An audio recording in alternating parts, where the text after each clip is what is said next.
Good afternoon, ladies and gentlemen. Welcome to another edition of On Point. I have with me distinguished gentlemen. Today has to be a special day for our mothers, our wives, our girls that have children. This is a beautiful, beautiful, beautiful day. You are a grandfather. You have a daughter that has a child.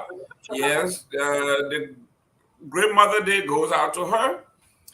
Gentlemen, I have to give it to you guys for being here, making this commitment to be here every day. Today is the NBA. I mean, we in playoffs here. In Miami, today in Florida, if you pick up the phone and call anybody to come and watch your show, they won't even pick up their phone. They are in the basketball mode. I guess the same thing. Then you compound that with Mother's Day. Everybody's on the beach, taking the family out. So for you to take this hour, we're going to make it short today, to come and be with the Liberian people is an honor. It shows commitment. Gentlemen, thank you very much. My co-host, Mr. Tulay, thank you very much for taking out your busy schedule. I know your wife had a beautiful service. I was not able to join you today, but I know it was beautiful. How are you doing in Canada, my friend? I'm doing excellent, man.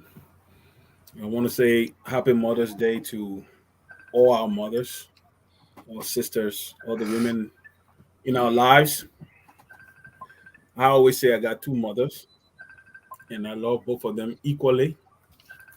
And I'm privileged. I'm one of the few persons that is privileged in that manner to have two women that really, really care so much about me. Today is a wonderful day. It's a day that is set aside to appreciate mothers because they go through a lot, and so we want to say Happy Mother's Day to everyone. And I want to also say thanks guys for being here today. Uh, it's going to be a nice show, however short. We'll make it as good as possible. Thank you.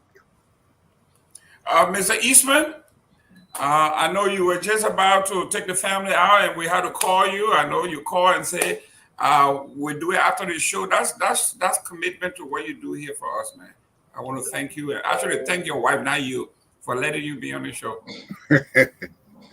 Well, it's always a pleasure to be here with you, gentlemen. Intelligent and analyzing gentlemen. But today is a day we commemorate our mothers. And interestingly enough, the discussion today was, God is always portrayed as the father, but then at the same time, if you read his attributes, he's also can be easily be a woman because the way he loves, the way he forgives, is very much like qualities of a woman. So, is God really a gender? No. In fact, he tells us, do not even imagine what I am.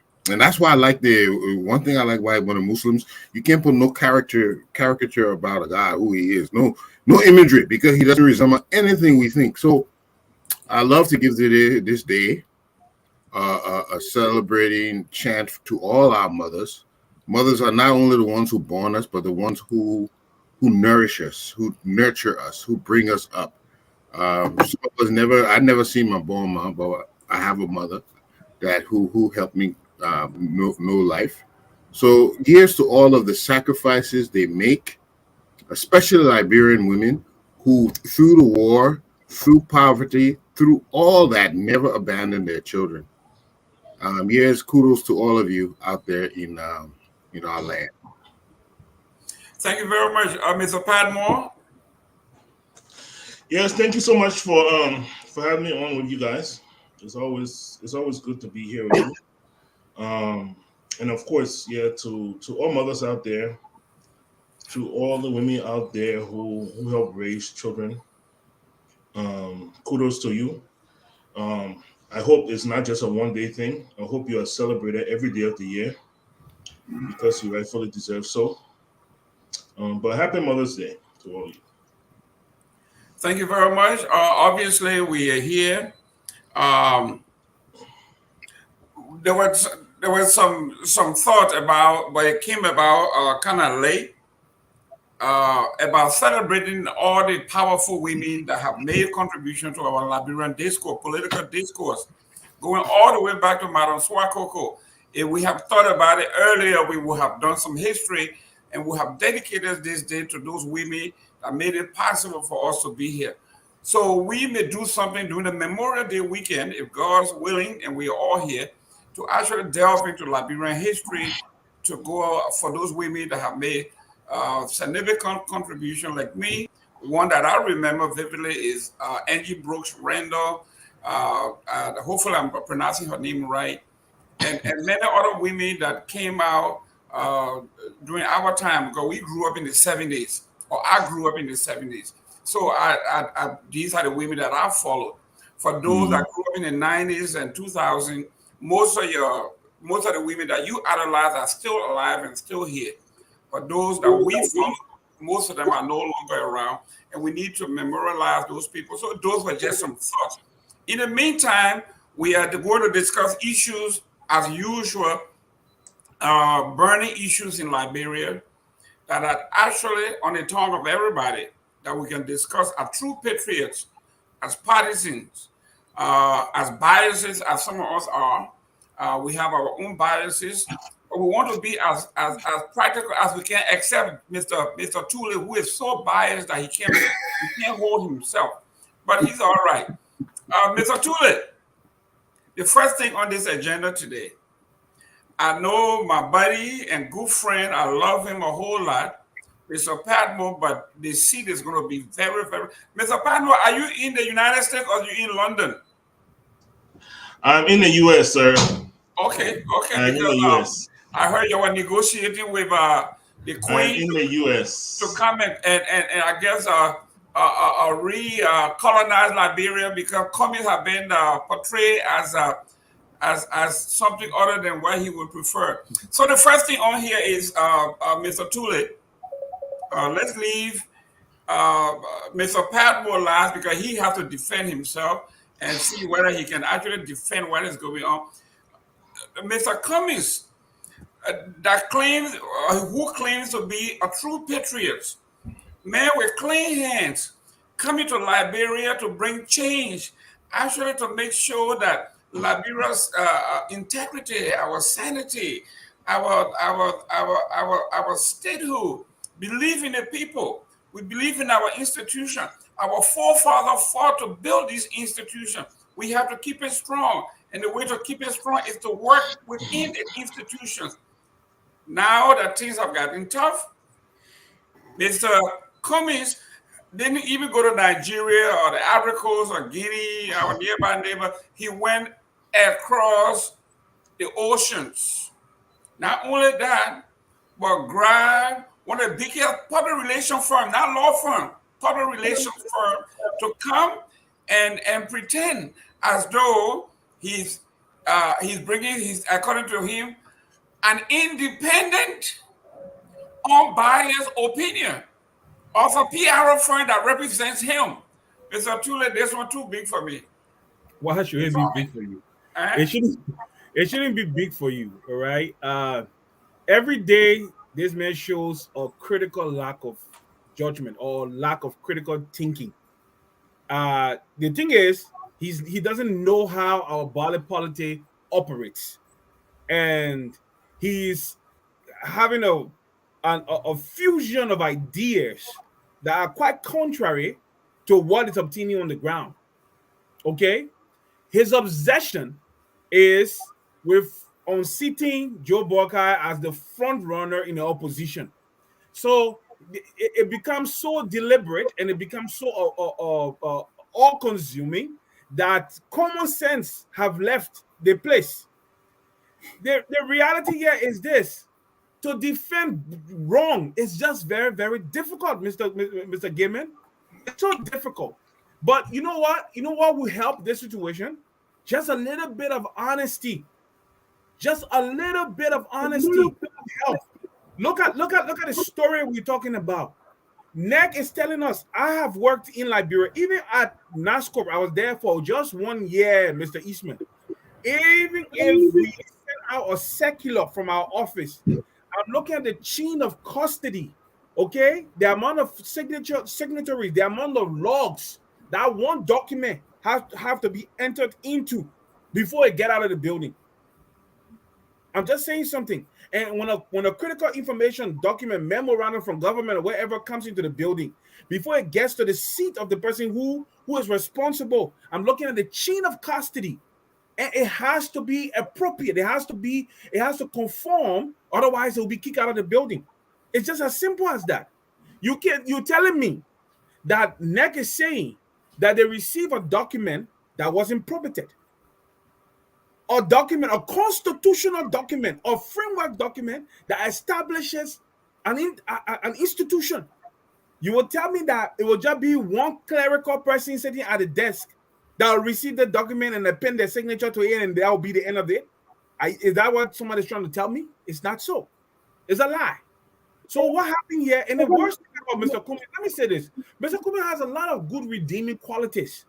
But the worst thing that happened to Mr. Cummings in his political life is his alignment, the network that he created with Musa Belete in extension to Madame Salif. Anything Madame Salif touches dies in the end. Cummings, somebody needs to tell this to Cummings, because she's bullish and she doesn't understand how to finesse things. Everything with her has to be sleight of hand, like the introduction of McIntosh into UP politics. It's not going to work, because we all know where the support lies. So, Mr. Gayman, if you ask me, since you've asked me, let me just say this. Cummings' biggest problem that he has right now is his alignment with Musa Belete. As long as Cummings is aligned with Musa Belete, the only advice that he will implement are advices that are not in accordance with the rule of law. It will be about bribery. It will be about sleight of hand. It will be about taking advantage of an established system. Nothing good will come out of Cummings. And guess what? As he's messing up, a younger man, Tiawon Gonglo, is gaining popularity. So let him continue.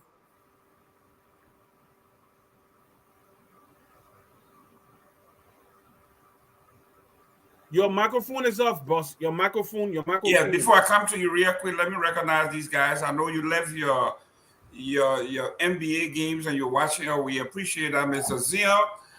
Thank you very much. Mr. George Toto, very well. Few Will. And my homeboy from Forceville, Buchanan, Edward Hall. Thank you for watching. Mr. Eastman here. We are talking about Mr. Cummings, the newcomer on the Liberian political scene. I think Mr. George Tulay mentioned that anything Ellen Johnson touches dies. Few will want to know when Ellen picked Wakai, and Wakai became her second for 12 years, did Wakai die? I mean, we're not talking about physically, but is Mr. Tulay right that Ellen killed Wakai politically and his career? That's her attempt. That was her attempt. Okay, let me. Oh man, and I'm talking to you back. It's Mr. Eastman. Yeah. Oh, okay. Mr. Yeah. Anyway, I'd like to start off with where the question that was asked before. I didn't see how he swayed. What led him toward the involvement Ellen Johnson Sirleaf. But let's look at what you asked: the bringing in of a foreign forensic expert to examine the submitted documents. From the first thing I think of, what is his motive in to making such a decision? Other than he bringing this to the international forefront, that by involving international people, I don't. I think that may be his intended purpose, but I'm not sure if this expert has the jurisdictional competent jurisdiction over something like this. I find that there may be some conflict in bringing such a foreign person into our our national elections affairs and stuff like that. I think it is unfortunate that we have to again refer to someone else external to involve themselves in our internal affairs. It looks like a failure. And one of the greatest problems we have as a nation, if we're going to survive, if we're supposed to be able to handle our internal affairs, are we so immature? The last time the ECOMOG had to come, the UN had to get involved for our own internal conflict. Are we not capable of navigating and directing our own affairs to the point that we have to have an arbitration from foreign entities? I think this is a failure on our part, and largely it is also reflected in the CPP. What got them in the courts today? You came together as an opposition, and here you are now in a slug fight in the street. This is a failure of to be able to cooperate toward one purpose. And that goes a long way. If you intend to lead, but you cannot cooperate within yourselves, you have to be driven to court. There's a slug fight, there's name calling, and you're not even at the elections yet. There is something inherently wrong with how we cooperate with each other. We have to learn rules of engagement and stick by the rules of engagement.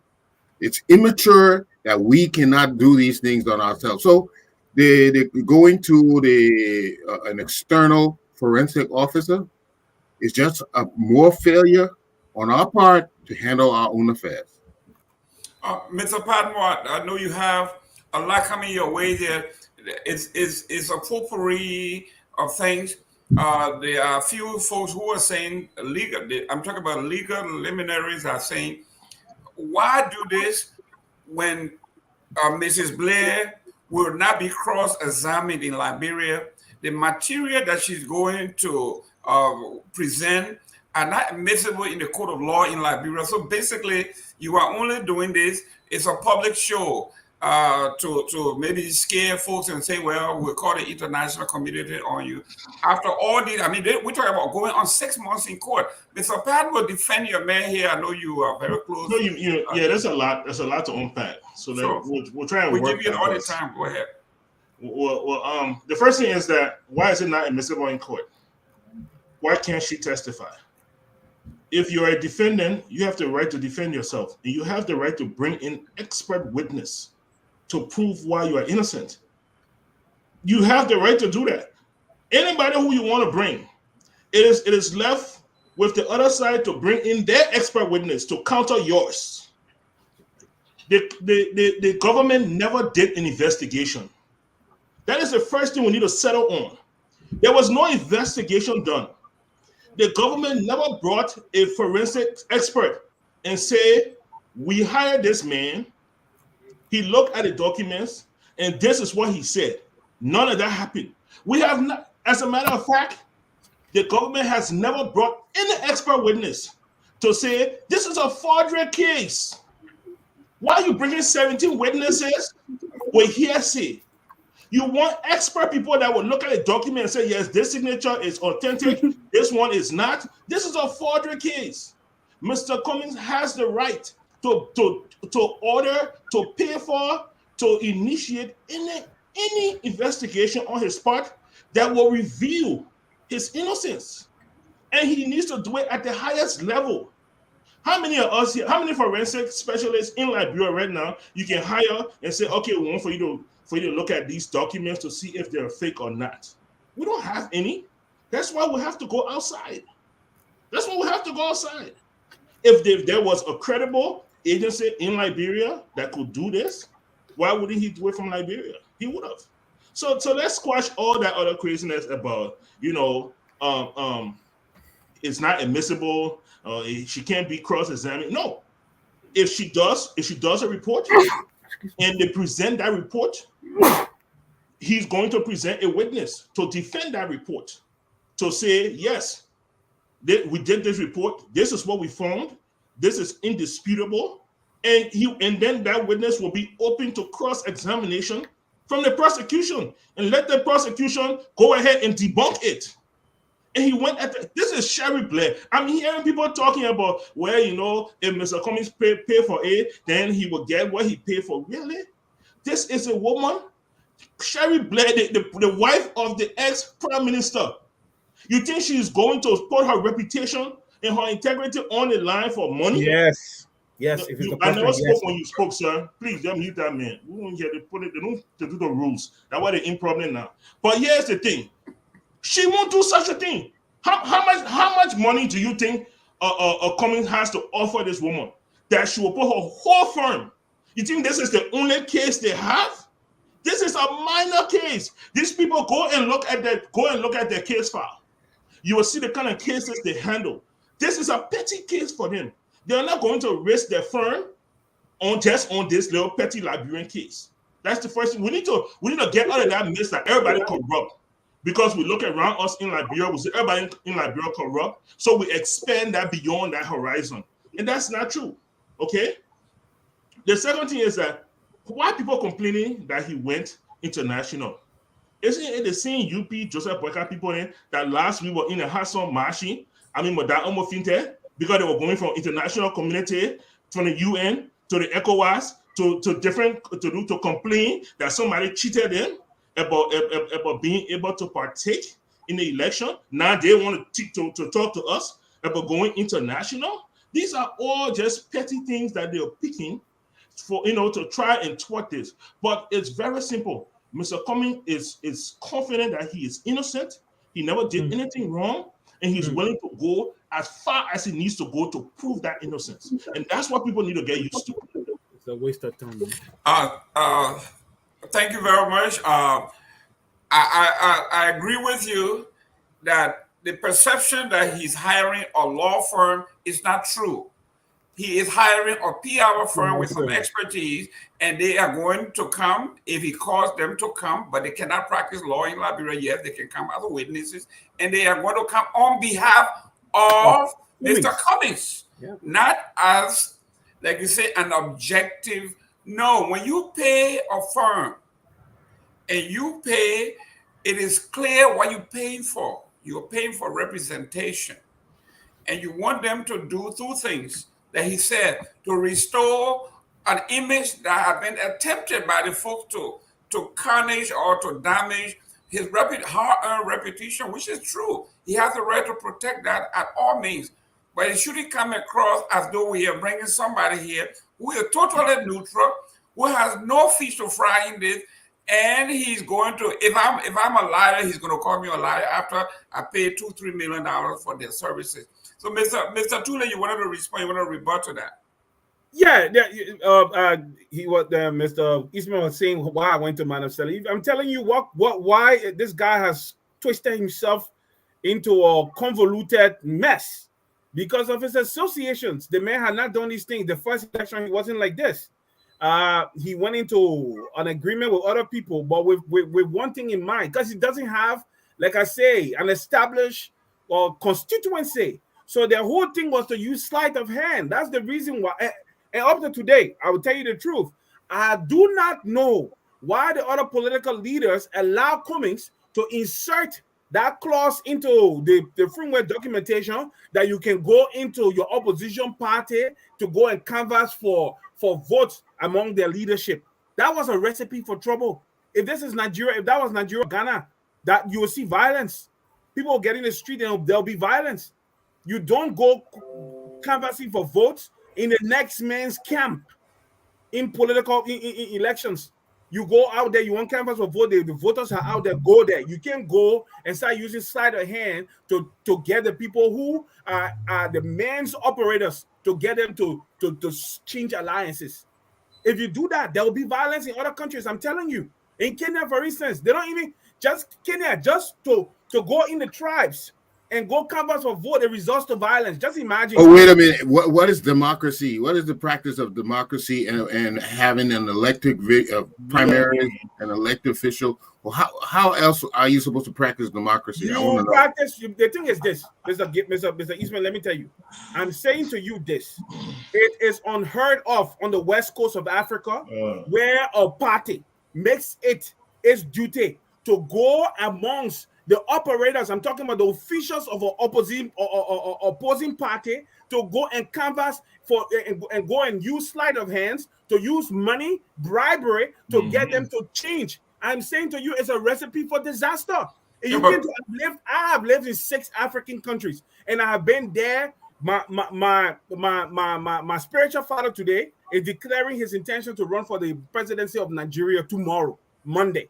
He's declaring himself to be the front runner for the APC. I'm just telling you that I have observed politics firsthand in many African countries, and I've seen violence from the local government and everything. What I'm saying to you, that's not democracy. That is using sleight of hand. If you want votes, it's not, why go after the leaders in an opposing party? That's not democracy. But Mr. Tulay, real quick. Yeah. When you form a collaborative partnership, you guys become one. So there is no difference between, because when it's like we say, let's put our money together to invest.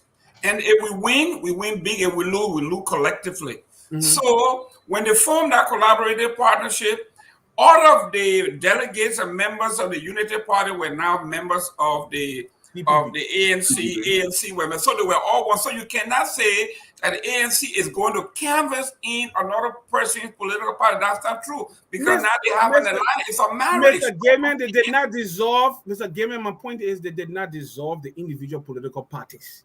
You see, they came together to form an alliance, but they maintained their individuality. And I'm saying to you, the only reason why the CPP doesn't exist today as it was composed is because of that clause. That clause was the clause that led to the chaos. Because it's this. We all know that ANC did not have the votes. We all know that Yombly leading Liberty Party. Let me make my point quickly. Yombly leading Liberty Party, we knew where she was going. We also knew where what's his name? Euro was going, and Boka himself. So it wasn't a very healthy agreement. It was an agreement fraught with a lot of loopholes that led to disaster, and that disaster we're seeing today. If they had not agreed on that clause, that okay, we come together, okay, but nobody has the right to go and canvass for vote among the officials of other political parties. If they had not agreed to that thing, CPP will still be alive today. Mr. Padmore, real quick. You come in real quick. These people keep saying that that Cummings doesn't have the numbers, he doesn't have a constituent. But then you want to tell her that you already got constituent? Are you kidding me? Mr. Padmore, come in. Well, here's the thing. This is the question I like to ask people. Ellen Johnson Sirleaf won elections back to back. What was her constituency? What was her county? Which county did Ellen have that you must have to win elections? People are walking upside down in the country and they think they understand politics. You don't have to have a constituency. You don't have to be. Burger had one county. How many counties Burger took in 2017? One county. It proved that you don't win like that. You don't win like that. Ellen didn't have any. Where can you put Ellen? Ellen understood politics. Cummings understand politics. Let people continue walking backwards. It will be exactly what it is. I can answer you. Look, let me tell you something. Here. It's very simple, okay? People will try to find other things on why CPP didn't work, okay? As the days go by, we'll all understand why CPP didn't work. And UP right now in that thing, you'll understand why CPP didn't work. Look, everybody is free. You can't stand out and say, I want to leave the CPP because I have freedom of association and disassociation. And then you turn around and say, my executives do not have freedom of association and disassociation. You can't talk the two things out of your one mouth. Okay, and that's what Tulay and the UP doing here. You can't say, well, because I'm a member of the UP and I'm raising up and I see the eloquence of somebody else that I can't choose to go there. You have freedom. You can associate, you can disassociate. This is the very same constitutional matter that UP is standing on to defend their flight. And now they want to say that you can't do that? Mr. Gayman. Everybody is free to go where they want to go. Everybody is free. Mr. Gayman, it's true. Mr. Gayman, it's true that Liberians have the right to choose where they want to go. Understand this. If there is no underground working, and you know Liberia, nothing can hide, Mr. Gayman. When you start operating, the same people you're talking to, they will bring your problem outside because they will go have conversation with other people. No secret can hide in Liberia. If the people will leave from my party to go to yours based on ideological grounds, I don't have any problem with it. But the sleight of hands and the use of money, all Cummings and Belete had talk about. The same way Belete used sleight of hands to gain upper hand in the executive council of Liberty Party, promising some of them that he will support their runs in the House of Rep for the House of Representatives seat or for the seat of Senate. Those members of the High Court, the Executive Council in Liberty Party that he controls now. We all heard the tape of Eda Jara talking about him giving XYZ Cummings giving stuff. So we will know their play from the beginning. I'm saying to you today, if it is based on ideological ground, that your grass is greener, your ideological grass is greener on the other side, more than mine, we don't have a problem. Okay? That is fair enough. But if we find out that Jerome is not using ideology, he's not using his vision to woo people, rather he's using cash to get people from my party to come to yours, that will be pushback, Mr. Gayman. That will be pushback. But Mr. Tulay, that's fine. That in politics, wherever you go, you need resources. And you use what is to your advantage. If you have numbers, you use it. If you have manpower, you use it. If you have resources, which is Kanneh, you use it. But this will help us. Where we are. Those are false accusations, man. There's not an ounce, an iota of proof that anybody can stand up to today's date and say Cummings gave me money. Okay, it's the way how they sleep at night because they refuse to accept the fact that they are a dying party. Okay, and they are led by a man who one foot is in the grave, and they refuse to understand that people want vision and people want innovation and people look at Cummings and allow me to come in. Allow me to come in, Mr. Tulay. As much as you may have your sources, until it is proven as a fact, we cannot accept such conjecture as a sleight of hand. Unless you have concrete evidence here, we're not going to accept that. And I agree with Mr. Drew. Wait, just a minute, because it's not fact. It's not fact. Now, give me a minute. Just give me a minute. I agree with Mr. Gayman on one aspect. Whatever sphere of influence you have that convince voters to come, and if it's even by pecuniary means, in other words, even by somebody who's using money, that is not something unusual that we haven't seen. Okay, and that should not be, as you say, a reason for violence, as you claim. I think this resort to violence is primitive. It shows your lack of civility that anytime someone is bringing to you some opposition that you can't handle, you will resort to violence. I think this is what got us in the war, the 15-year-old we fought. Violence is never a solution. If somebody's doing something, please, let me finish. If somebody is doing something contrary to your interests that you don't leave, there's a civil way of going about it. This democracy, and that's why I started. If we want to practice democracy, then we have to let go of some of these traditions that soon you come to my town, I will beat you up. I will trunk rock, I will flunk you. We can't, we just might as well say, let everybody stay in their own zone. We can't practice plurality. We have to do it with accepted norms, some agreements, rules that we say we'll play by this. And we'll stand by that. But violence, fighting, disharmony, all these things, we cannot result to every time we have a conflict.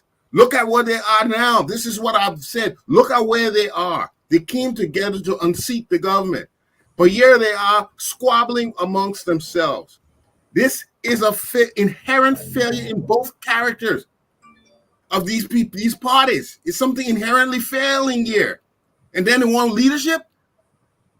Mr. They don't deserve it. Mr. Eastman, you attack me and I will respond. No. Tulay, I give you 1 minute. You got. I give you 1 minute. Violence against I give you 1 No, it's minute. not violence. When you come out directly and you put me and call my name and put me on the spot, I deserve the right to respond. You coming down. You coming to that. I agree to that. But it's Eastman, what you said. It's not you. It's what you said. No. But what I said, you misconstrue what I said. Because I said to you this. I said to you, let me say something to you, Mr. Eastman.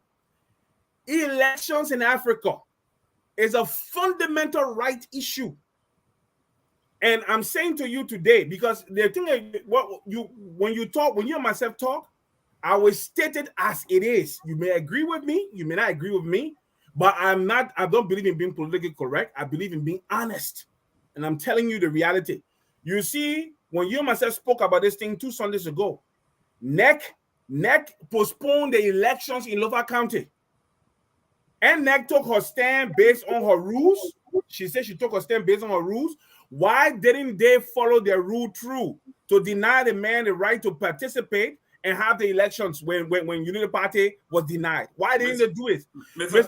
Hold on, Mr. Gayman. Hold on. I think we'll discuss that later, but go ahead. That's what I'm saying. Because okay. Yeah. But to the point that you raised, I am not what I'll call a creator of violence, but I'm telling you that when you don't mess with electoral issues, the electoral playing field should be free and fair. You should give your opponents the respect that they deserve. You see, the CDC is using these issues to gain upper hand. They think. You see, now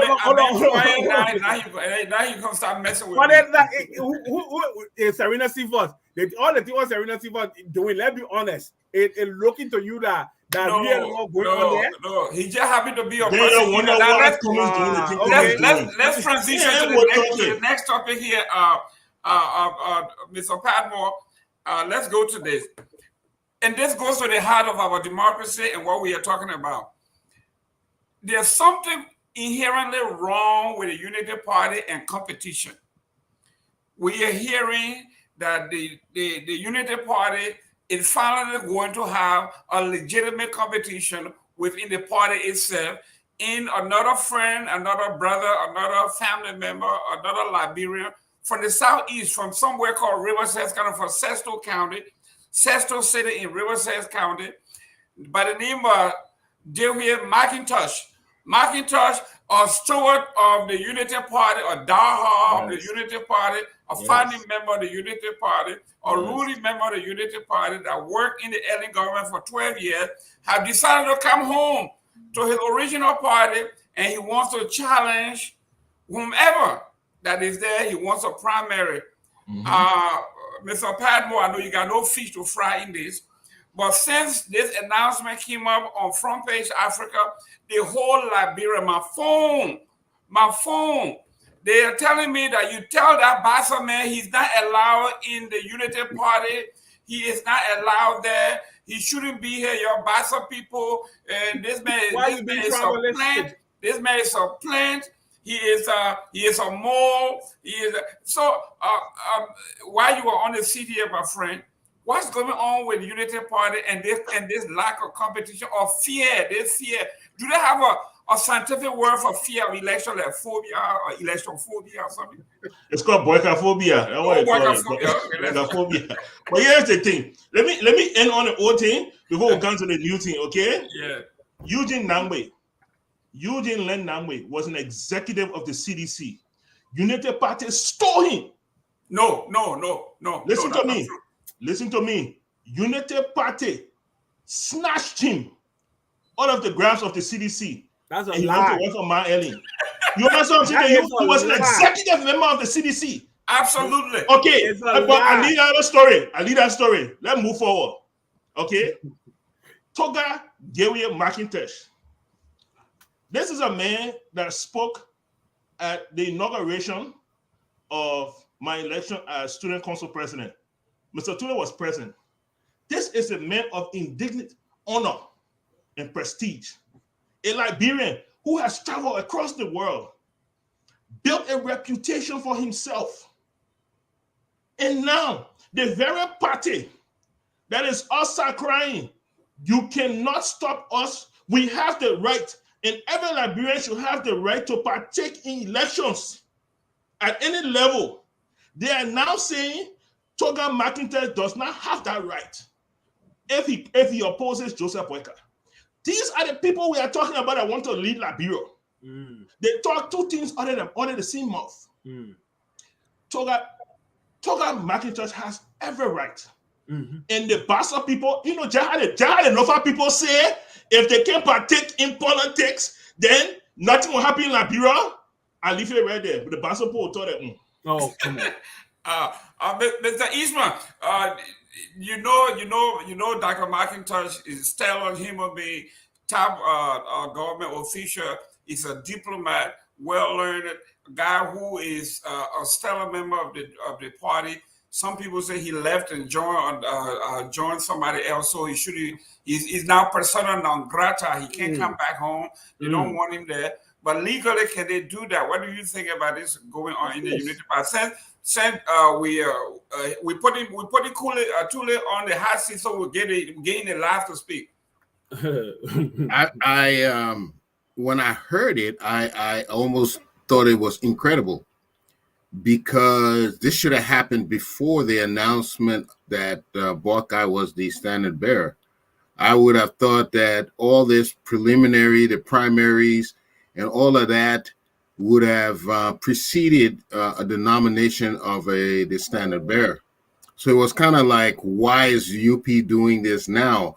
Do they have any governing rules? Is this not going to be an issue? I'm still not finding it credible. I don't hardly believe it. But as for the man himself, I've been knowing Dr. McIntosh for many years before he even got his PhD, when he went to the ECA as an economist. Brilliant man. I've been knowing him for a long time. We're all from Riverside roots. So I've been knowing him he and his family for years and years. But he's a star. He's a stellar guy. He could very well be a good candidate, but it's just like, why now? Why wasn't this happen before? And somebody talk about fear. The fear of elections can be considered as something like political phobia. People do have the fear of politics, because just like Mr. Tulay was saying, it can result to some clashes, and people don't like it. And people, some people don't like to be on two different sides of an issue. They have problems with dealing with that. And there's also fear of government, oikophobia. Oikophobia, is way too domineering to get involved in your business. There are a lot of people like that. So, we've tried to limit government intervention in our lives. That's what they do in the West, unfortunately, at least in America. But for us in Liberia, we expect government to do everything. And when you expect government to do everything, you are very much socialistic. Whether you realize you can call it an economy, no, until we build our private sector, where the private sector starts to take a meaningful part in the hiring. They're the main hirers. They're driving the economy. Until that private sector is developed, and we expect government to do it, we're more of a socialistic country. And how far will we get like that? So I give the floor to Mr. Tulay. Is this credible, Mr. Tulay? Are they really bringing Mr. Tulay? Are they going to have a primary now in the middle of all this? Are they now going to allow them to decide who they're not going to have a coronation anymore? Tell us something. Well, Mr. Tulay, before you go real quick, you got to let us know, because I can see another legal process, lengthy legal process, where you cannot stop this man. Are you talking about being disenfranchised? You talking about disenfranchisement in Lofa? a Oh, citizen of Liberia wants to take part in a political affair in his own party, and you're going to tell him that he can't do that, Mr. Tulay, um, all yours. there are rules in the United Party. United Party is not just in Sony Wayne like one wheelbarrow one wheelbarrow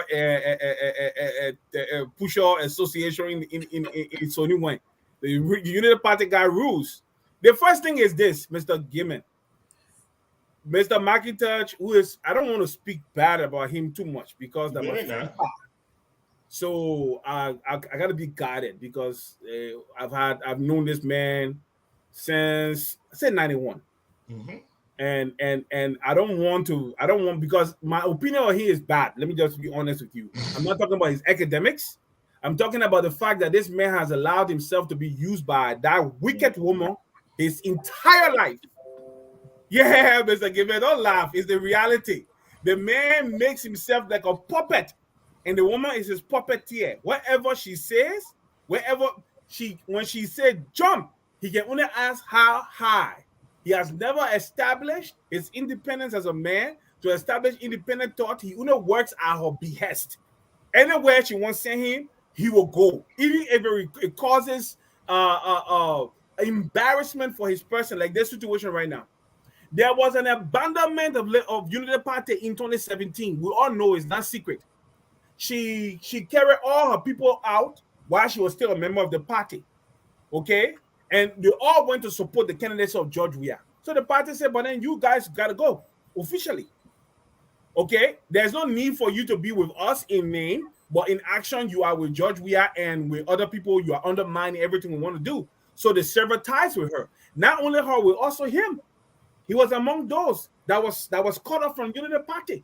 So the issue of him, he has no legitimacy to come now and say, I want to contest because he has not even been a member of the party in good standing for 5 years, which is a cardinal principle in Unity Party.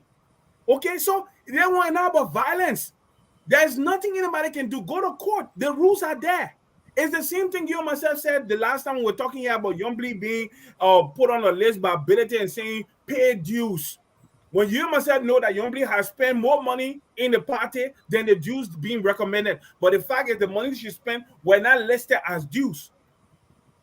The dues by ability was being used as a political weapon. So in the same situation, the laws are on the books. Is he in compliance with the laws that are on the book? I say no. And the reality is there. Apart from that, you expect that people, you know how the people feel aggrieved by what Madam Sally have been doing to them and all her stooges? To be honest with you, that my friend Papa, the man is a stooge of Madam Salif. She tells him jump. He said how high. That's it. The only reason Where are they coming from, Mr. Tulay? Where is this thing coming from? Wait, what now? That he's going to contest the candidacy for UP. Oh, Mr. Eastman, I will say this to you. I said something to you earlier. You say there was a vice president of Liberty Party called a county official, and he said Ability had asked them to do certain things at the behest of Mr. Cummings, and that Mr. Cummings was going to give them money and motorbikes. You say there's not proof. true. Hold on, we have the proof. We can play it next Sunday. But let's come to the particular point. Hold on. Madam Salif has sworn to anything upon her death that only at her death that Joe Bugger will be president of Liberia. That is not true. Oh, hold on. She swore that only at her death Joseph Bugger will be president of Liberia, and she has done everything humanly possible to stop that from happening.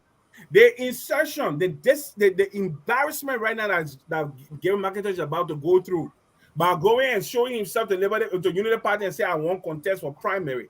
If that means I would not even say anything, I would let him come and contest. And see he will get 10 votes among the people. Because that's what we are asking for. There was a no, but guess what?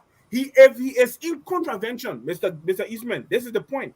If he is in contravention of the laws of the party, meaning he's not in good standing with the constitution of the party, he will not run. No matter where you can go to the Supreme Court, he will not run. Okay. You can go to the Supreme Court, he will not run. Mr. Eastman, you asked me a question. This is the question. This man works at the behest of Madam Shalif. Oh, you're repeating yourself. Their point and ability is working at the behest of Madam Shalif. Of course, the relationship between Belete and Cummings is at the behest of Madame Salif. The money Belete ain't got money, Mr. Eastman. Belete owe the banks in Liberia millions of dollars he hasn't paid. Okay, if that money was his money, he would have cleared himself, and release himself from the problem he has with the banks. Okay. Spending Madame Salif money. Mr. Padmore, come in. Okay, so there's a couple of things that we have to understand. I constantly hear these JMB people talking about how Madame Salif hit Joseph Boyka and swore Joseph Boyka this, swore Joseph Boyka. The reason why Joseph Boyka is even a natural successor is because she made him vice president. Or else, his limit would have been LPMC director. He would not have even ascended to the top of Unity Party. The reason why he is there today is because of Madame Salif. She went to him and told him and said, come, be my vice president. And it was because of that action.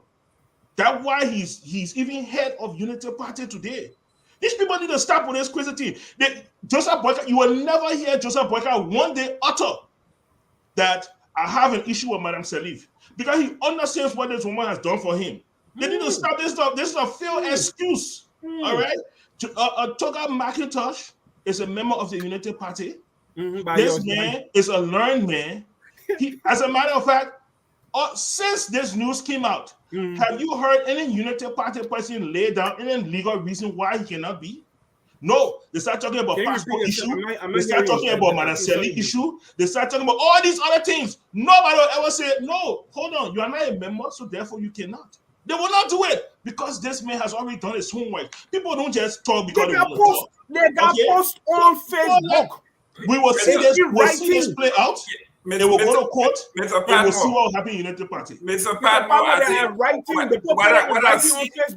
what I see here, I see another lengthy legal process coming through.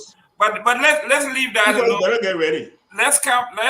We'll revisit that in a few. Let's come to another vexing issue in Liberia, which is how is the vetting system for government jobs are done. We talk about vetting. We talk about vetting here. How is it done? Because we are looking at a fiasco, in my opinion, and I'm not speaking for Focus on Liberia. I'm not speaking for anybody. I'm speaking for me. What I just saw, if it is true that people are embellishing and lying on the resume to get a job, to me, when that is found out, that is an outright reason for rejection to me. If you came to me and said, listen, I have a bachelor's degree with 10-year experience in mechanical engineering work, in management, in processing, in everywhere in my department I have worked, I know this job. And someone comes to me and say, I have a PhD, I graduated yesterday, I have a PhD with no experience, but I think I can do the job. As an experienced manager, I would take the guy with a bachelor's degree and 10 years of extensive training and experience. As opposed to Liberia now, all they do is the guy just came from school where he's walking around with a certificate of master's degree or PhD.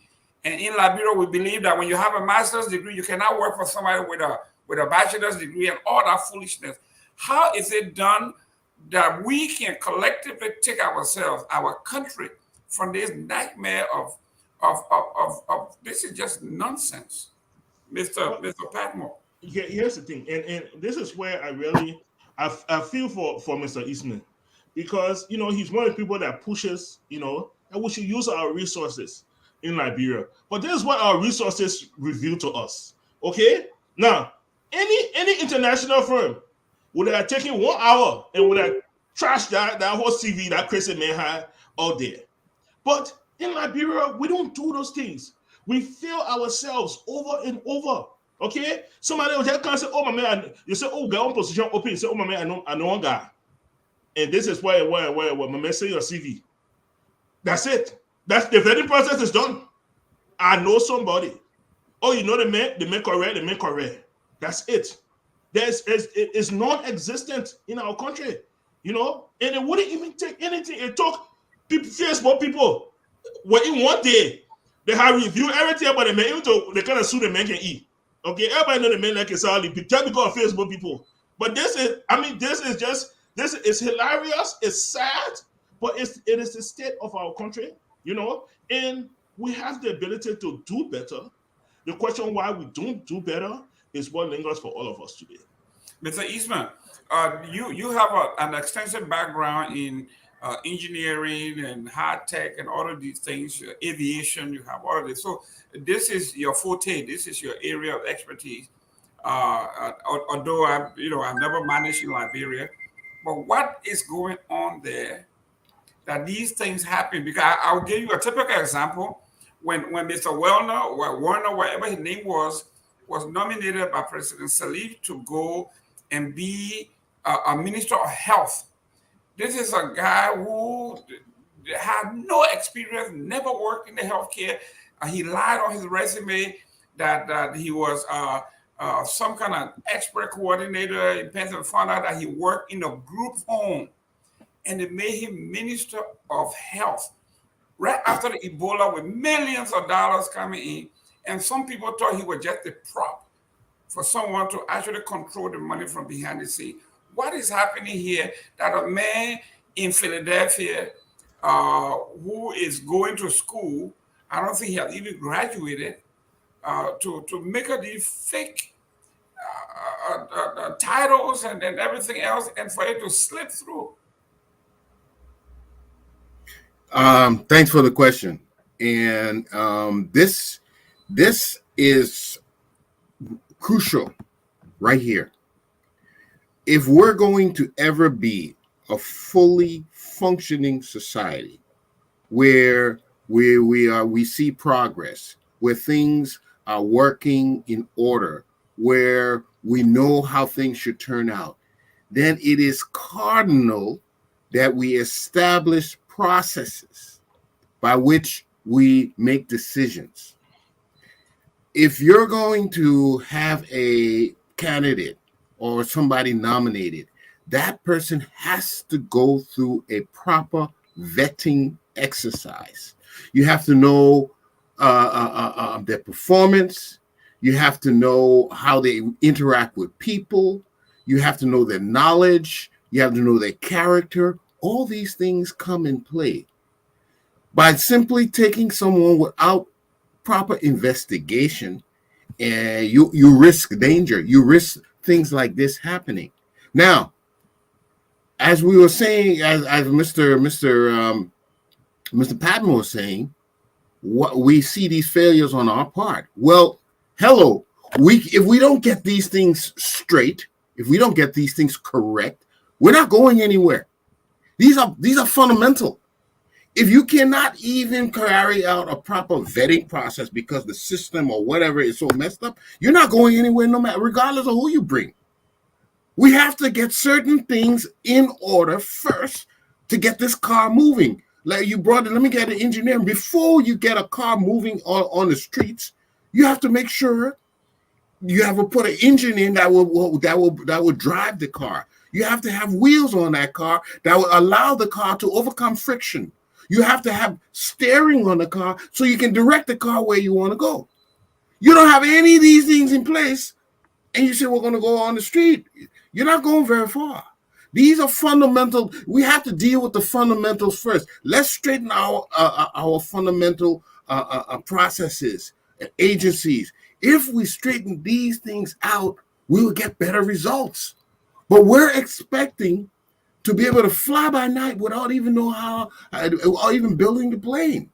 It doesn't work. It fails every single time. Every single time it's going to fail. You have to get the fundamentals correct in place, and we all have to agree to follow those. Then things start to work. But if we do not plan to get organized and make sure our institutions are functioning the way they should, the vetting process, all these things are supposed to work the way they should, we are not going nowhere. Mr. Tulay, real quick before you come in as a seditian, and I have to go after my own folks here. When we talked about things have been bad in the past, and we came on board saying we're going to make changes. This is change. We do not expect everything to be 100%, but there are some things that are so cardinal to the functions. It has life and death attached to it. I think we blew this one here. This is one of the areas where we should have said, okay, we're going to set up a real. You can do all the tabata everywhere else, but things like aviation, where people's lives are on the line, for God's sakes, I don't think this is one of the areas where politics should come into play. Mr. Tulay. Let me say this: it's just the extension of the incompetence we are talking about, and the lack of common sense. They just had an MD, and we saw the embarrassment, right? The lack of electricity, that is the outcome of just being inept, and maybe the job is above his head, so he was floundering, and he got removed. You would think that an advisory committee of technical people will be put there, maybe through the board or whatever, maybe the board. I don't know who are on the board, but you would think the government would say, hey, we want an interim leadership team, not an individual, but we want an interim leadership team comprising of several individuals with technical capacities put together on the board or in a group, in a committee, to run the while we look for a capable hand to steer the ship. And what you would do, you will create a criteria. You establish a list, and you ask some people to send in their application for the job from everywhere, diaspora, locally, whatever. And people will tender in there. And then you will find an independent organization to go through these applications, these resumes, and find a suitable, maybe 3 suitable candidates or 4 suitable candidates that you would then interview. And once they have met the criteria, you will interview them, and you will find, and then they will vote, the committee will vote on, or they will take the decision on who will best become, because you want to protect yourself from backlash. You want to protect yourself from this kind of embarrassment. So you will do it the right way. There are key organizations that need competent hands, people with technical skills.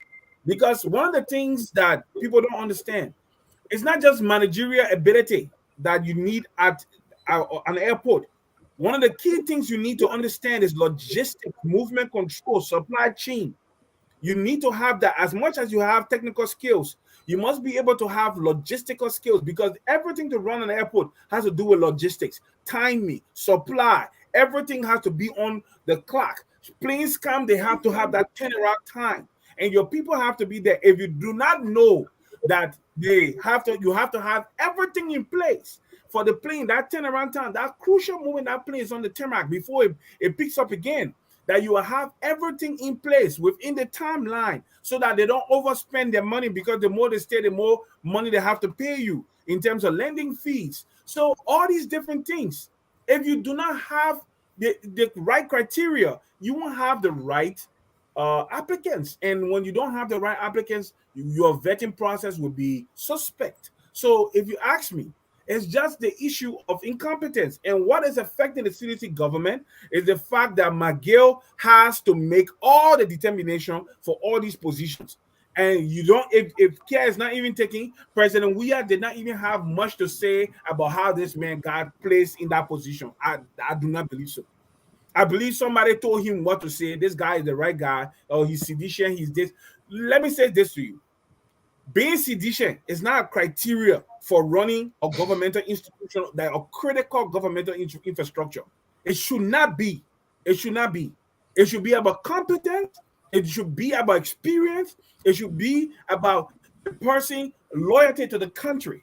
And now you take the person, you put them there. But what is affecting CDC is the first criteria. When I look at Madam Serif, most of the people Madam Serif put in government, they were not from Unity Party. They were friends, maybe they were aligned with her. They were friends of people she knew. And these people were brought, like the guy you talked about. Somebody advanced that guy's name. And like you said, instead of vetting, they decided that they were going to use relationship. Mr. Padmore. But I'm not going to let you off the hook here. Now, my question to you, Mr. Gayman, with such with such, I mean, with the previous MD and this complete batch, what confidence should the Liberian people have in the next nominee by the president? What confidence should we place that the Well, president can actually find somebody to do their job? this is my suggestion, and it may not worth anything, to clean up the mess at the airport and many other major agencies. Whomever the president brings in has to have absolute power to hire and fire. If I were brought in today to manage the airport, I will manage the airport under one condition: that the president gives me the power to fire everybody and re-vet everybody. If everybody's off the hook, you have to reapply, we have to re-vet you, we have to go back to the basics.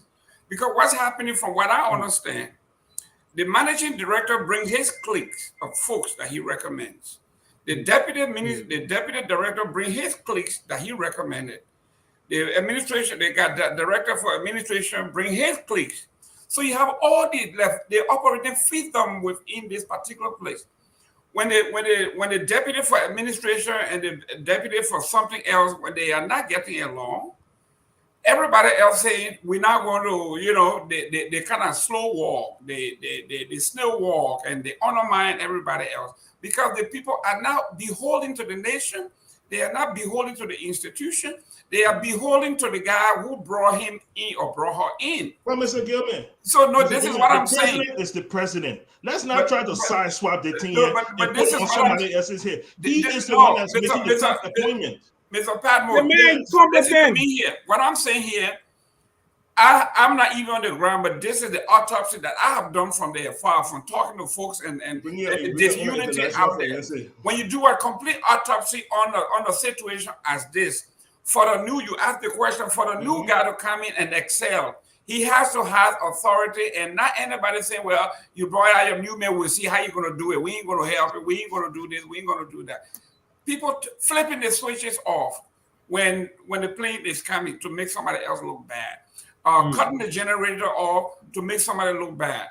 To change the oil or to put gas in there. Somebody failed to do that because they were slow walking to make other people look bad. For the manager to succeed, you need to give the guy a clean slate. Mr. Gayman, Yes, Gayman. go ahead. Yeah, Mr. Gayman, the people say they haven't been taking their salary. Mm-hmm. They haven't been taking their money. So don't you think that is enough for them to sabotage the system to make you look bad? And this is what I'm talking about, a complete autopsy. Because if the airport is supposed to be self-reliance, and I know we pay a lot of money when we go in and out of the airport, and the guys who are there are not being paid, and you are not getting rid of them, giving them a severance pay, but you're keeping them around and pushing them around. If that's true, even I may not do something that drastic, but I will not come to work on time because I have to buy gas and stuff. So Mr. Gayman, we saw how drastic they acted. They went on a strike. I remember the Minister of State went there and they were lying on the tarmac. Yes, but the Minister of State went there instead of trying to remonstrate with them because they had legitimate claims. The fact of the matter is, this has been a cesspool of incompetence and ineptitude. The fact that airport, with all I'm saying, when people like Julius Dennis ran the airport, yes, he ran into problem because Robert said he private plane taking money out of the country to Equatorial Guinea. Magapama will say I get evidence, but I can tell you I know because when the SS officer then I used to take the money to the private hangar, he used to tell me and I used to talk about it on my show. He used to take because that had to hit money. Robert said he would take the cash, put it on the private plane. I met the pilot, the guy who ran the executive charter across West Africa that had they were a French guy, a former French military officer. He's a colonel in the French. I met him personally. We talked. The man used to take the money, put it in the private plane, and fly to Malabo or whatever in Equatorial Guinea, and put the money in the bank there, so that tomorrow, when you and myself want to audit them, we can see how the money left Liberia, out of the country.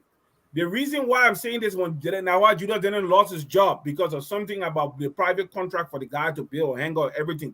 But we have had Judah Denner works for the international community now. He works for the UN and he runs, I think he won somewhere, I don't know, maybe he been in Afghanistan, many places running airports for the UN.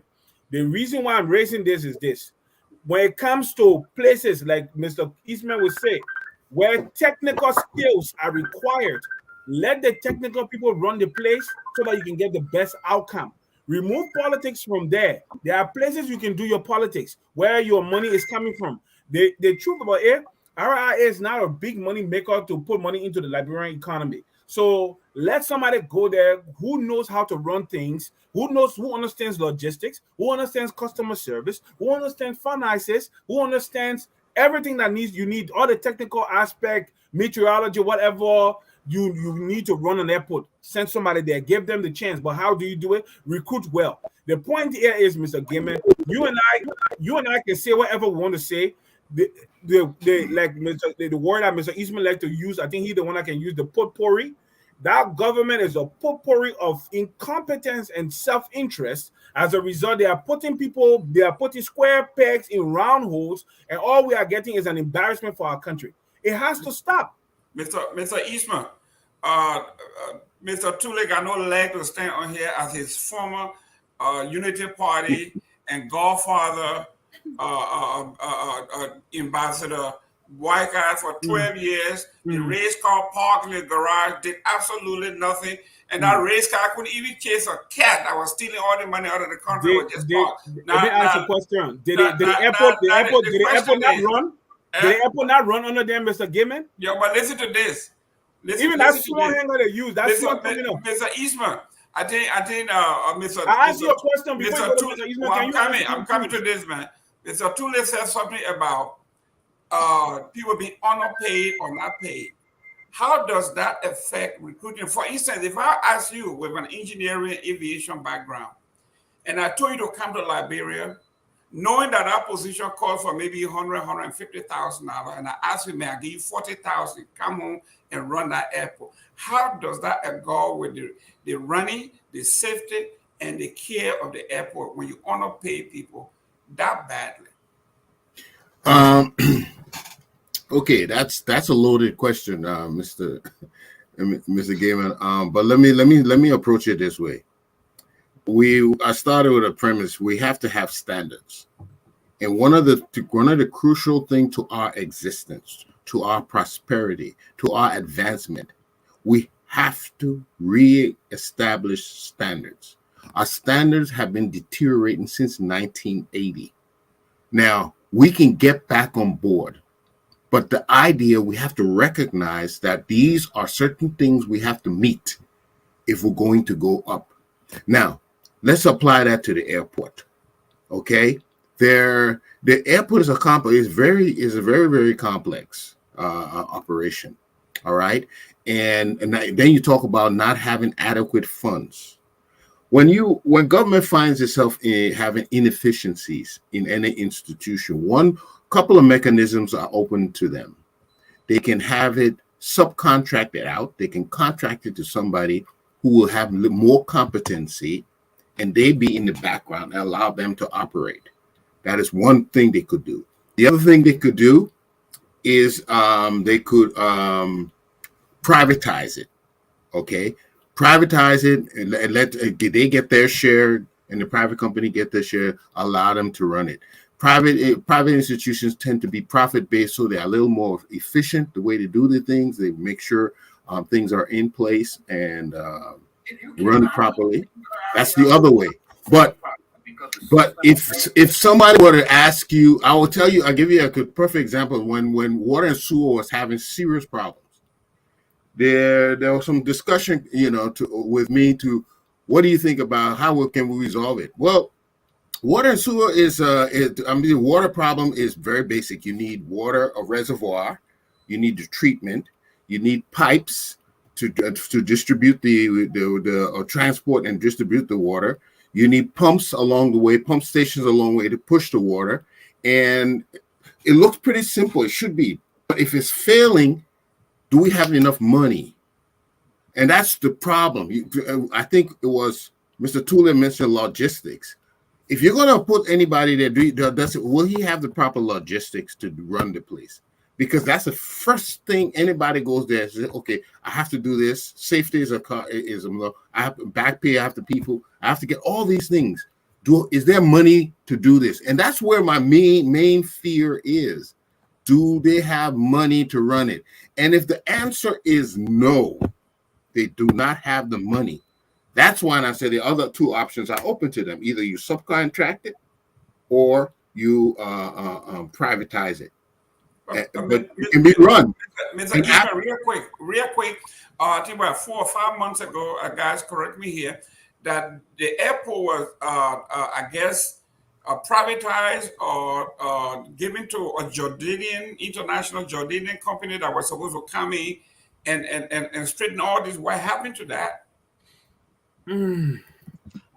Say it again. Mr. Gayman, Mr. Tulay, go and chime in. Yeah, the thing is this, right? We're talking about because cost benefit analysis needs to be done for any business venture, right? You have to come in and do you have to come in and do or look at the profitability of the venture. We have limited flights during the week, and then look at the overhead. Okay, how much money these flights bring in? The first thing you need to consider, and look at what it takes to run the institution on a daily basis. We're talking about salaries and benefits. We're talking about keeping the light on and just the general running of the place. All these different things that have to be taken into consideration. So, you bringing in a private company to run it. That is an excuse for me, Mr. Gayman. We have to come to a place as Liberians where we can run these things well ourselves. It's not impossible. Can we become patriotic to the point that we can get involved in the leadership of these institutions and make sure that we provide the kind of leadership and look and see how we can build the institution up? Does it always have to go out to others? Are you saying government? I remember, Mr. Gayman. I'm sorry. Are you saying government should run it, or how do you say? Oh yeah, because if it's not going to be a viable entity, because like I said to you now, look at how many flights come into the airport on a weekly basis or a monthly basis. How much revenue comes into the airport? Look at that money and compare it to your overhead. Is it a viable economic venture for a private entity to take over? It's the same thing we're saying with NEC today. The corruption in the system is so bad that if you go and bring a foreign entity right now to come and run NEC, especially when it comes to distribution, all of that, and you do not have strong laws to actually criminalize power theft, to not make it a discussional issue, when you are found, there is a minimum penalty of 7 years on the books. 7 years on the books, and maybe even forfeiture of your property. I was in Ghana 1990, and I remember Jerome executing some people. Mr. Eastman will say again, I'm being extreme. Jerome executed 8 persons for theft of power lines, Mr. Gayman. Theft of copper wire, the power lines. They were stealing it and they were selling it outside as scrap metal. They made it. They made a law that it became a criminal thing that when you were found and you were judged and you were found guilty, the punishment was execution, because it was a military regime by that time. Guess what? That problem went away. I'm not saying we should kill people in Liberia, but we need to take, if we want to fix things. NEC in herself can be very, very, very profitable. But Mr.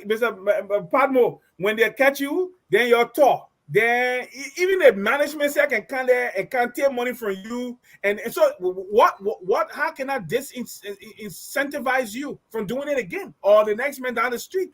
We gotta change things. Okay, guys. Before you come in, Mr. Gayman, I said it to you one time. You said why I say benevolent dictatorship.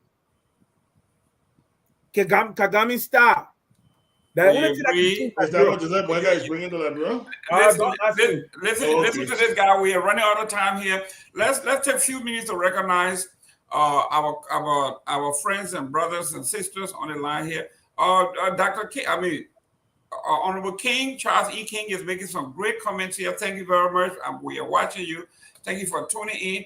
Mr. Carter Jr., very well. Thank you very much. We are listening and watching some of the things you are doing. Charles E. King, where are the Liberian aviation experts to help with the idea? Prince Page, Richardson B., all of these folks from, I guess, from the past that have been very active in the in our Liberian aviation. Where are these people? Are they? I mean, are these people ready for now? Some of these folks go all the way back 30, 40 years. Should we move on to a new group of folks? Don't we have other Liberians in the diaspora that can do this job?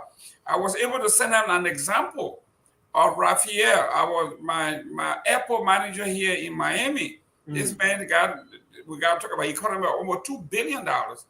Mr. Carter Jr. said, Mr. Gayman, inadequate employee payment will result in corruption. Corruption will lead to systemic failure throughout the system. The problem is not just RIA, it is the entire government.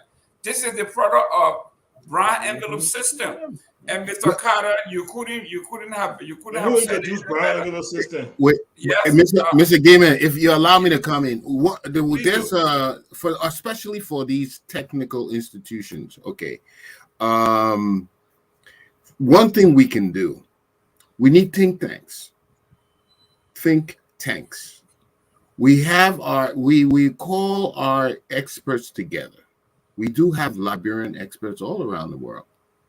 And when the government has a problem, say, listen, they call a couple of like this Dennis guy they were talking about who ran the RIA and a couple of other honest people. I don't want to put anybody on the spot yet, but I know people in aviation. They got some people who are even their Weaver, Captain Weaver, he's still there. He's with the aviation people. You call them together and say, here's the problem. How to resolve it. If there's, we can't just look at one person doing everything. All we have to do is set up groups to think, to come up with suggestions, to come up with plans. Say, if you want to keep LEC lights on, this is what you need to do. If you want to keep RIA functioning, we have met, this is what you do. Okay, we have the requisite expertise, but the way it looks, the way I believe why we having mass failure is when one person goes there and he doesn't have a group of thinkers, support experts supporting him in making his decisions. It's a one-man show, and that's not seen. Apparently, that doesn't seem to be working. The other thing we need to have, we need to put people there who may know how we can attract resources. Because if resources are an issue, if you have budget shortfalls and all these things are issues, then you need some people who know how to attract resources to the place by going in partnerships, by leveraging their contacts to see if someone can give us a loan to get us on our feet again.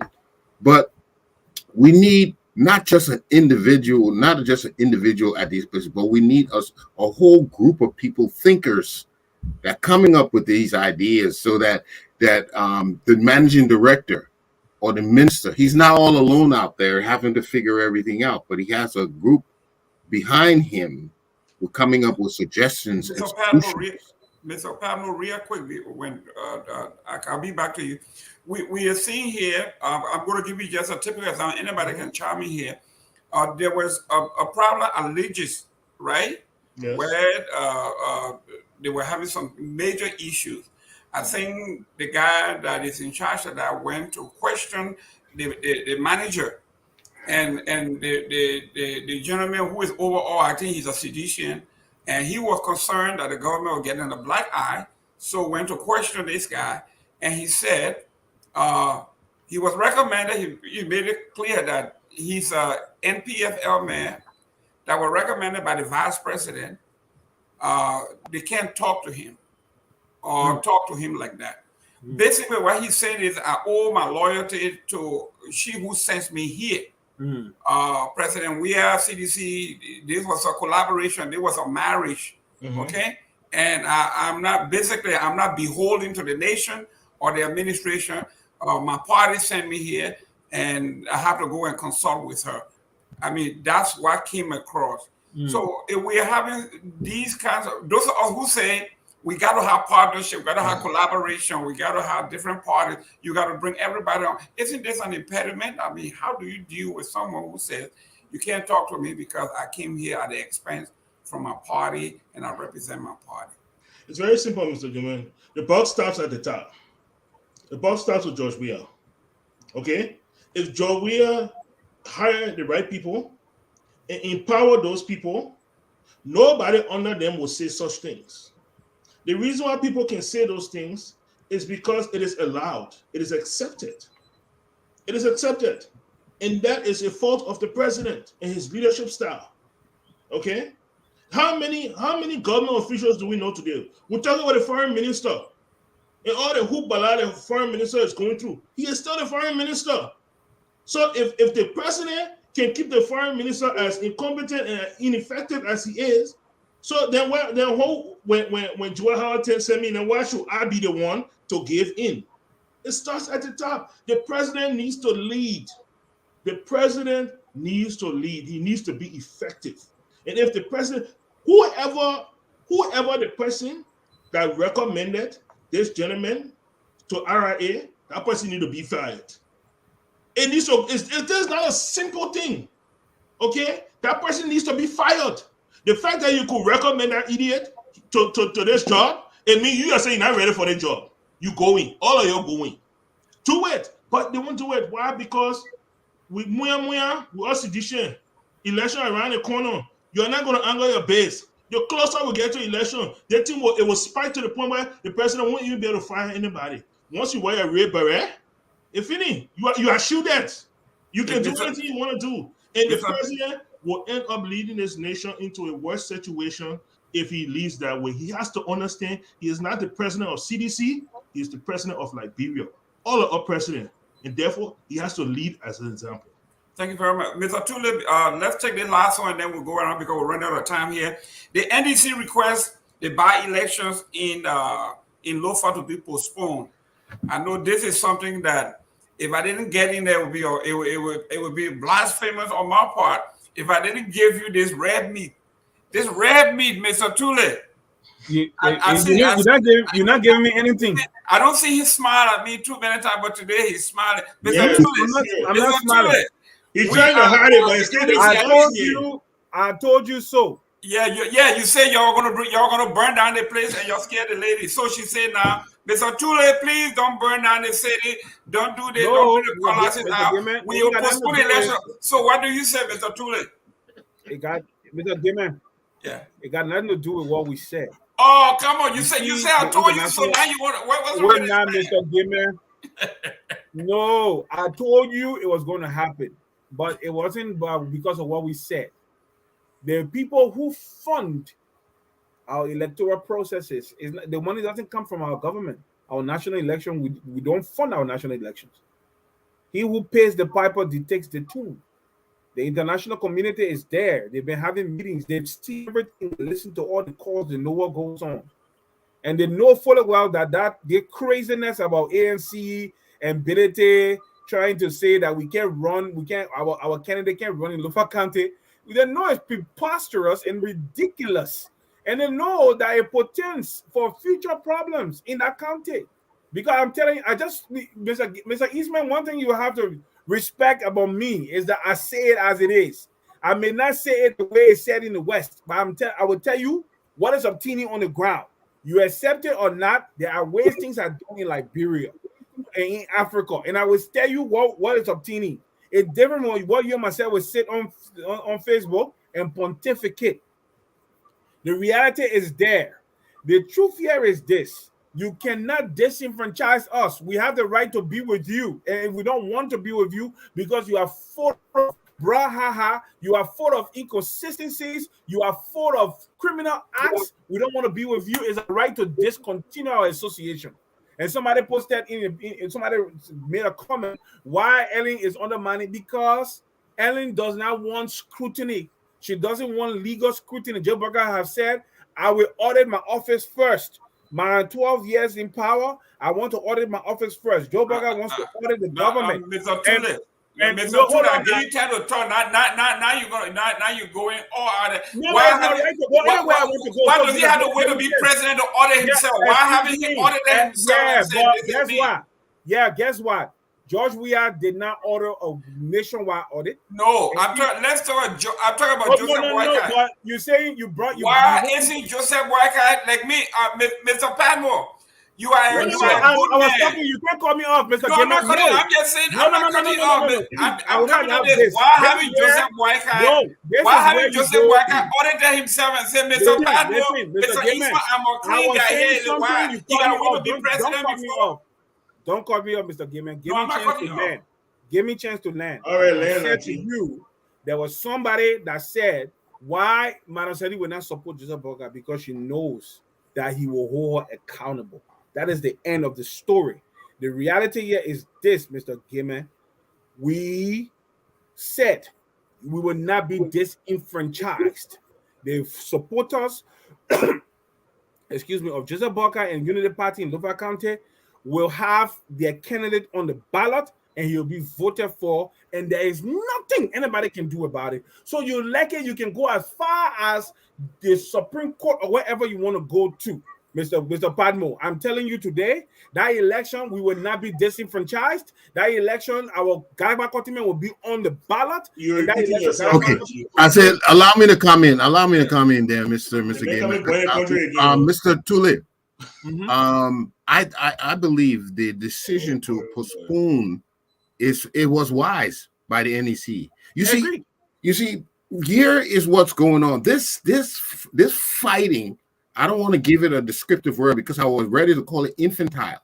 But this fighting amongst the CCP and it's causing all kinds of issues being misinterpreted to our population. Our people are not being exposed. They're available to all kinds of things.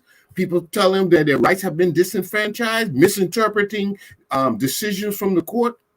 Best thing to do, let's postpone it. Let's get these issues out of court. I heard Alaric talking the other day, and I totally agree with him. Let's dismiss all these cases we have. Let everybody go their way. Let Cummings, ANC be able to go their way. Drop this lawsuit against them. Allow the UP party to go wherever they want. Go and contest. But that is a wise decision because it will, no matter what you do, it's going to be misinterpreted, and you want to keep the peace. At the same time, you don't want people wrongly influencing our people. So you know what? The next thing to do is to dismiss all these cases from court. We got 5 minutes here, guys. We got 5 more minutes. Mr. Eastman, I agree with you. Yeah, Mr. Tulay, gentlemen, let's go around, put everything into one nutshell, and let's close out so the next guys can come in and prep. Mr. Padmore, thank you very much. Go ahead. Okay, thank you so much, Gayman. It always seems here that there's never enough time, and that's a good thing. That's a very good thing. So anyway, hopefully we'll have a little bit more time. But here's the thing. It was the ALP with the blessing of Joseph Boycott that started the whole court process. They can end this. I've said this before. The ANC will not be held up in court and other people be walking around free. It will not happen. Court for everybody. So say everybody can go to court, everybody will go to court. And when Joseph Boycott is ready to play by the rules and is ready for everybody to compete on a level playing field, he know what to tell his boy. He know what to tell his boy. Joseph Boycott controls all this thing. Everything that's going on right now in the country it lays in the lap of Joseph Boycott. And he can end it today. It's up to him. Okay? But all this other thing that we're running around talking about, it doesn't matter. Look, it's very simple. The NEC knew they screwed up the first time with the same Lofa thing. They allowed Brownie to compete, right? And they knew very well there was a case. And now they came into this constitutional matter. All right? Unity Party really has a case here that they could challenge. They could challenge the Liberian Senate for even informing NEC that there was a vacancy. That is a constitutional matter. But of course, they never stand behind the people that they say they stand behind. And we know that history. But I won't digress more than that. Here's the thing. If the Unity Party feels that they can threaten people, it is the wrong path for Liberia. People that got sense will understand that the election is doing it because simple. There's a case before the Supreme Court. That case before the Supreme Court is going to hinder everything else. We're going to postpone the elections. Let that case work itself out. Once there's a judgment, then we know the direction we're going. We can move forward. That's clear people thinking. But the chairman will run around. Oh, no, that because I 13. That because I say so and so thing. Go ahead with your crazy thing and tell the thing you want to. It's up to you. But the clear thinking people are understanding what is going on in Liberia. And we'll continue to follow with that. Okay? But thank you so much. Thank you so much for allowing me on here. I look forward to seeing you guys again next week. Happy Mother's Day to our mothers out there. And I hope you guys have a safe week. Thank you. Mr. Tulay? Mr. Michael Padmore. That's me. There is nothing ANC can do to stop us from having our representative on that ballot in Lofa County. When you say us, who are you talking about now? I am talking about Unity Party. I support Unity Party. It's not a hating thing. What are you talking? I'm a Liberty Party person, but my support goes to Joseph Boakai. Unwavering support, complete loyalty. We're running out of time. Let's do this. Yeah. No, don't. But the man ask me a question. I have the right to answer. Man, I mean, you Pharaoh or what? Yeah. He's a benevolent dictator. I'm a benevolent dictator. Don't even try that thing with me, man. You know it don't work with me. You see? But anyway, you see, always talk too sorry, but you say we need a benevolent dictator. I practice it small on you here, and you fail. Benevolent dictator on the show. What's wrong with you, my man? Anyways, to fix Liberia, because I already think addressing Michael Padmore craziness. To fix Liberia, I've always said this.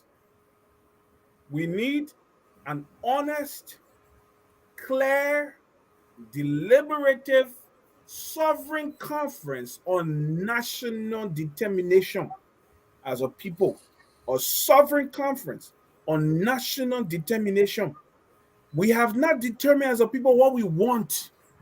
We don't have what I consider a Liberian national developmental playbook that no matter what the name of the party that comes into power, subscribe to that playbook because it has been adopted by the nation, and that encapsulates what I consider the Liberian dream. We do not have such a document.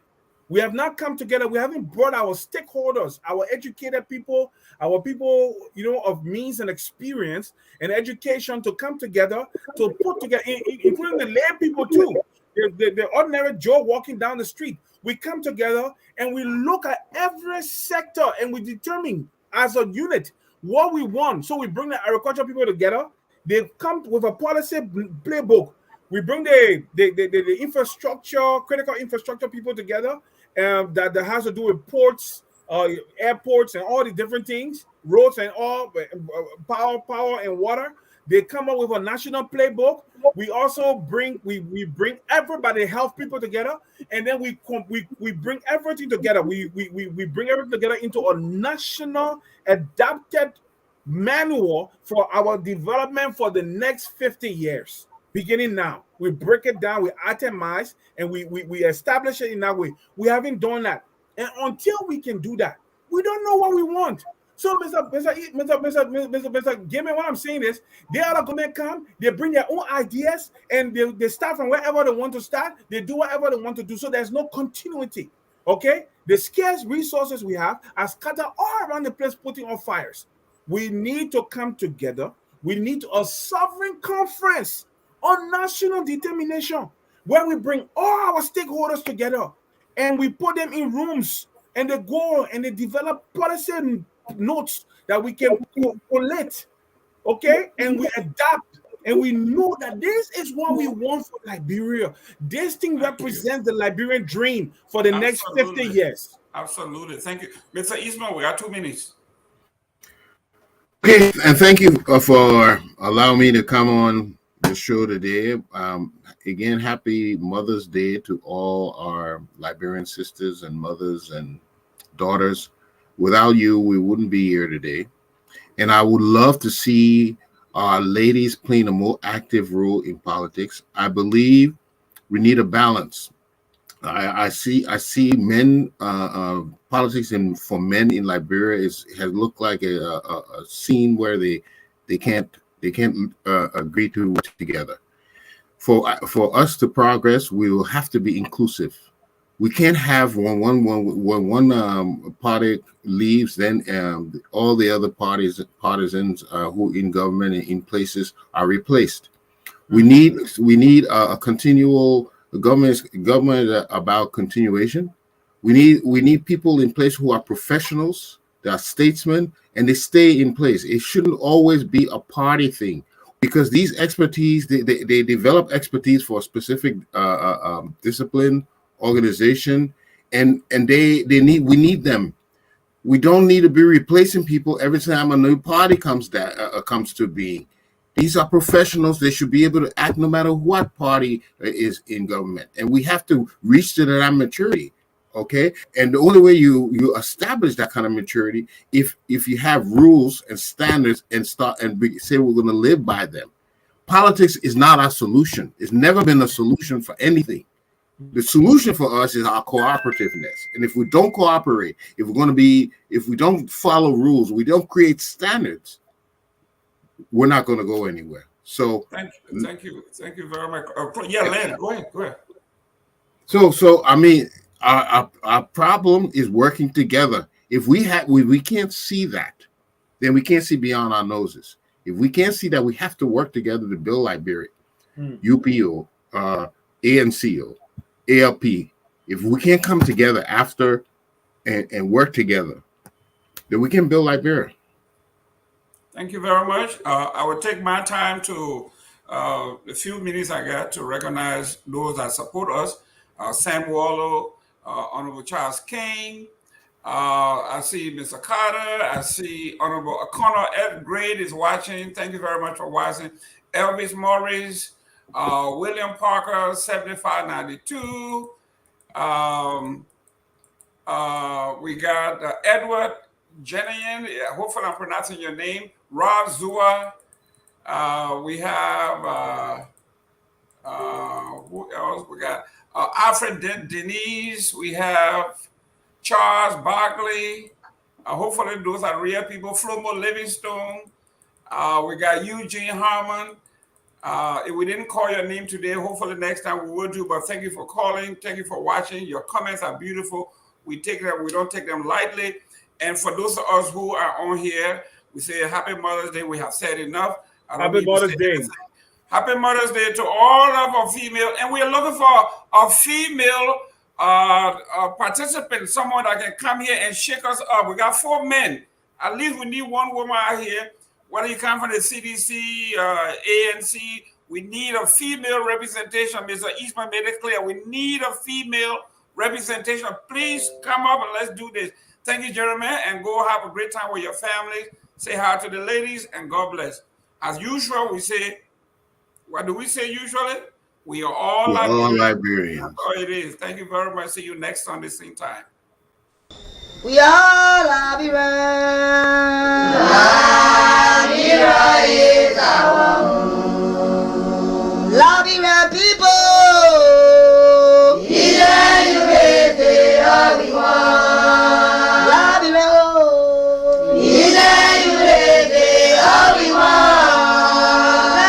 Liberia.